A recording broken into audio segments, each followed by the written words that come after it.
എണ്ണ ഇങ്ങനെ തേച്ച് നോക്കൂ, പിന്നെ മുടി കൊഴിച്ചിലുണ്ടാകില്ല കേട്ടോ. 90% പേരും എണ്ണ തെറ്റായ രീതിയിലാണ് തേക്കുന്നത് കേട്ടോ. അത് നിർത്തി കഴിഞ്ഞാൽ നമ്മുടെ മുടി നമുക്ക് വളർത്തിയെടുക്കാൻ വേണ്ടിയിട്ട് പറ്റും. പരമ്പരാഗത രീതി അനുസരിച്ച് സാധാരണ ആളുകൾ കുളിക്കുന്നതിന് മുമ്പാണ് തലയോട്ടിയിലും മുടിയിലുമായി എണ്ണ തേച്ച് പിടിപ്പിക്കുന്നത് അല്ലേ. എന്നാൽ ഈ രീതി തികച്ചും തെറ്റാണേ.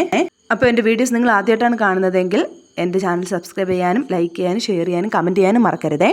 പലരും നേരിടുന്ന ഗുരുതരമായ പ്രശ്നങ്ങളിൽ ഒന്നാണല്ലേ മുടികൊഴിച്ചിൽ. ഇതിനായി നിരവധി എണ്ണകൾ ഉപയോഗിച്ചിട്ടും ഇവർക്ക് കാര്യമായ ഫലം ലഭിക്കാറില്ല. കാരണം ഇവർ നേരായ രീതിയിലല്ല എണ്ണ ഉപയോഗിക്കുന്നത് എന്നതാണ് സത്യം. നിങ്ങളുടെ പ്രശ്നത്തിന് ഏറ്റവും അനുയോജ്യമായ എണ്ണ ആദ്യം തിരഞ്ഞെടുക്കുക കേട്ടോ. വെളിച്ചെണ്ണയാണോ, ബദാം ഓയിലാണോ, ആവണക്കെണ്ണയാണോ, മറ്റേതെങ്കിലും എണ്ണയാണോ നിങ്ങൾ സ്ഥിരം ഉപയോഗിക്കുന്നത്?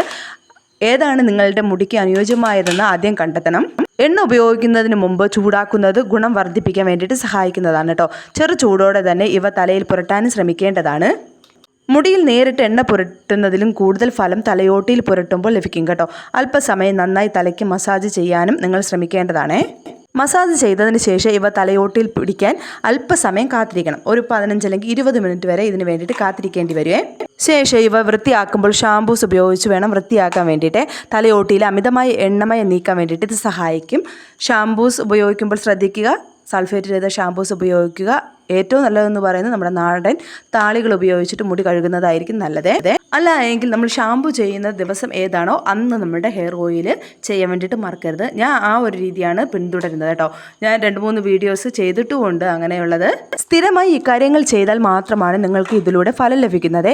ഈ കാര്യങ്ങൾ ആഴ്ചയിൽ 2 ദിവസമെങ്കിലും മുടങ്ങാതെ ചെയ്യേണ്ടത് ആവശ്യമായിട്ടുള്ളൊരു കാര്യമാണ്. പുറമേ നിന്ന് ചെയ്യുന്നത് മാത്രമല്ല കേട്ടോ, അകത്തു നിന്ന് മുടികൊഴിച്ചിലിനെ പ്രതിരോധിക്കാം. ഇതിനായി വൈറ്റമിനുകൾ നിറഞ്ഞ ഭക്ഷണം കഴിക്കാൻ വേണ്ടിയിട്ട് ശ്രമിക്കുക. ഫാറ്റി ആസിഡ്, സിങ്ക്, മഗ്നീഷ്യം എന്നിവ അടങ്ങിയ ഭക്ഷണങ്ങൾ ധാരാളം നമ്മുടെ ഭക്ഷണത്തിൽ ഉൾപ്പെടുത്താൻ വേണ്ടിയിട്ട് ശ്രമിക്കുക. അതുപോലെ തന്നെ മാനസികമായ സമ്മർദ്ദങ്ങളും മറ്റു കാര്യങ്ങളും നിങ്ങളെ മുടികൊഴിച്ചിലേക്ക് നയിച്ചേക്കാം. ഇവയെ പ്രതിരോധിക്കാൻ യോഗ, ധ്യാനം എന്നിവ ശീലമാക്കുകയും വ്യായാമം പതിവാക്കുകയും ചെയ്യണേ. അതുപോലെ തന്നെ ഞാൻ നേരത്തെ പറഞ്ഞതുപോലെ 90% പേര് എണ്ണ തെറ്റായാണ് തേക്കുന്നത്. മുടിയിൽ എണ്ണ തേക്കുന്നത് നല്ലൊരു കേശ സംരക്ഷണ ശീലമാണെന്ന് എല്ലാവർക്കും അറിയാം. പണ്ട് കാലങ്ങളിൽ മുടിയിൽ എന്നും എണ്ണ തേക്കുക എന്നത് ആളുകളുടെ ശീലമായിരുന്നല്ലേ. നിത്യവും എണ്ണ തേക്കുന്നത് ഇന്നും ഒരു ശീലമായിട്ടുള്ള ആളുകളും ഉണ്ട്. അതേസമയം മുടിയിൽ അല്പം പോലും എണ്ണ ഇടാത്തവരും ഇപ്പം കാണാറുണ്ട്. തലയോട്ടിയിൽ എണ്ണ പുരട്ടി മസാജ് ചെയ്യുന്നത് തലയോട്ടിയിലെ രക്തയോട്ടം വർദ്ധിപ്പിക്കാനും ഹെയർ ഫോളിക്കിളുകൾ ആരോഗ്യമുള്ളതാകാനും സഹായിക്കുകയും. എന്നാൽ 90% ആളുകൾ എണ്ണ തെറ്റായ രീതിയിലാണ് തലയിൽ പുരട്ടുന്നതെന്നാണ് ഡെർമറ്റോളജിസ്റ്റുകളായ ഡോക്ടർമാർ പറയുന്നത്. പരമ്പരാഗത രീതി വെച്ച് സാധാരണ ആളുകൾ കുളിക്കുന്നതിന് മുൻപാണ് തലയോട്ടിയിലും മുടിയിലുമായി എണ്ണ തേച്ച് പിടിപ്പിക്കുന്നത് അല്ലേ. എന്നാൽ ഈ ഒരു രീതി തികച്ചും തെറ്റാണെന്നാണ് പറയുന്നത് അവർ. മുടി ഡ്രൈ ആയിരിക്കുമ്പോൾ തലയോട്ടിയിലും മുടിയിലും അഴുക്കുകൾ എണ്ണമയവും താരനും എല്ലാം കൂടെ ചേർന്നിട്ട് ഒരു കുഴഞ്ഞിരിക്കുന്ന പരുവത്തിലായിരിക്കും ഇരിക്കുന്നത്. ഇതിന് പിന്നാലെ പുറമേ നിന്ന് എണ്ണ പുരട്ടുന്നത് തലയോട്ടിയെ കൂടുതൽ അസ്വസ്ഥമാക്കുകയും. തലയോട്ടി വൃത്തിയായിരിക്കുമ്പോൾ എണ്ണ പുരട്ടുന്നതാണ് ഏറ്റവും മികച്ചതെന്നാണ് ഡോക്ടർമാർ പറയുന്നത്. അത് പറയാൻ കാരണം എന്ന് പറയുന്നത് നമ്മുടെ തലയോട്ടി വൃത്തിയായിരിക്കുമ്പോൾ നമ്മുടെ തലയോട്ടിയിൽ സുഷിരങ്ങൾ ഓപ്പൺ ആയിരിക്കും. എങ്കിൽ മാത്രമേ നമ്മൾ എണ്ണ അപ്ലൈ ചെയ്യുമ്പോൾ അത് നല്ല രീതിയിൽ നമ്മുടെ തലയോട്ടിയിലേക്ക് ഇറങ്ങത്തുള്ളൂ. അതിന് വേണ്ടിയിട്ടാണ് നമ്മുടെ തലയോട്ടി വൃത്തിയായിരിക്കുമ്പോൾ നമ്മൾ എണ്ണ തേക്കണമെന്ന് പറയുന്നത്. അതുപോലെ തന്നെ അവർ പറയുന്ന മറ്റൊരു രീതി എന്ന് പറയുന്നത് തലയോട്ടിയിലും മുടിയിലും നന്നായി നനച്ച ശേഷം അല്പം എണ്ണ തലയോട്ടിയിൽ തേച്ച് പിടിപ്പിക്കുക. അതിനുശേഷം ഒരു 5 മിനിറ്റ് ഒന്ന് വെയിറ്റ് ചെയ്യുക. അത് കഴിഞ്ഞിട്ട് നമുക്ക് ഷാംപൂസ് ഉപയോഗിച്ച് കഴുകി കളയാമെന്നാണ് അവർ പറയുന്ന ഒരു രീതി കേട്ടോ. പക്ഷേ ഇത് നമ്മുടെ മലയാളികൾക്ക് ഉൾക്കൊള്ളാൻ പറ്റിയ ഒരു രീതിയാണെന്ന് എനിക്ക് തോന്നുന്നില്ല.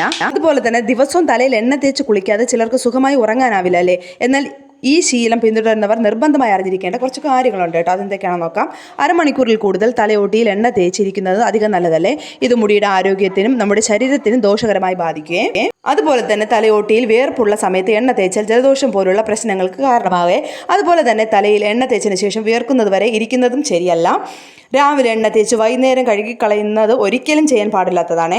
അതുപോലെ തന്നെ തലയിൽ എണ്ണ തേക്കുന്നത് മുടിയുടെ ആരോഗ്യത്തിനും നല്ല ഉറക്കത്തിനുമൊക്കെ നല്ലതാണ്. തലയിൽ എണ്ണ തേക്കുന്നത് അതിനോടൊപ്പം മസാജ് ചെയ്യുന്നതും തലയോട്ടിയിൽ നല്ലതുപോലെ രക്തയോട്ടം വർദ്ധിപ്പിക്കാൻ വേണ്ടിയിട്ട് സഹായിക്കും. തലയ്ക്ക് നല്ല കുളിർമയും ഓർമ്മശക്തിക്കും ഈ ഒരു ശീലം എന്തുകൊണ്ടും നല്ലതാണ് കേട്ടോ. അപ്പോൾ ഞാൻ നേരത്തെ പറഞ്ഞതുപോലെ എണ്ണ നിങ്ങൾ അപ്ലൈ ചെയ്യുന്നുണ്ടെങ്കിൽ നമ്മൾ ഷാംപൂസ് ഉപയോഗിക്കുന്ന സമയം അല്ല എങ്കിൽ താളി ഉപയോഗിക്കുന്ന ദിവസം തന്നെ തിരഞ്ഞെടുത്ത് എണ്ണ നല്ല രീതിയിൽ തലയോട്ടിയിൽ അപ്ലൈ ചെയ്ത് കൊടുക്കാൻ വേണ്ടിയിട്ട് ശ്രദ്ധിക്കുക. അപ്പോൾ എണ്ണ തേക്കുന്ന ദിവസം ഈ പറഞ്ഞ ഒരു 5-6 കാര്യങ്ങളും കൂടെ നിങ്ങൾ ശ്രദ്ധിക്കുക. അല്ലെങ്കിൽ നമ്മുടെ മുടിയുടെ ആരോഗ്യം അതുപോലെ തന്നെ നമ്മുടെ ശരീരത്തിൻ്റെ ആരോഗ്യം അവതാളത്തിലാകും. അപ്പോൾ നമുക്ക് പുതിയൊരു ഹെയർ കെയർ ടിപ്പായിട്ട് കാണാം. അതുവരേക്കും ബൈ ബൈ.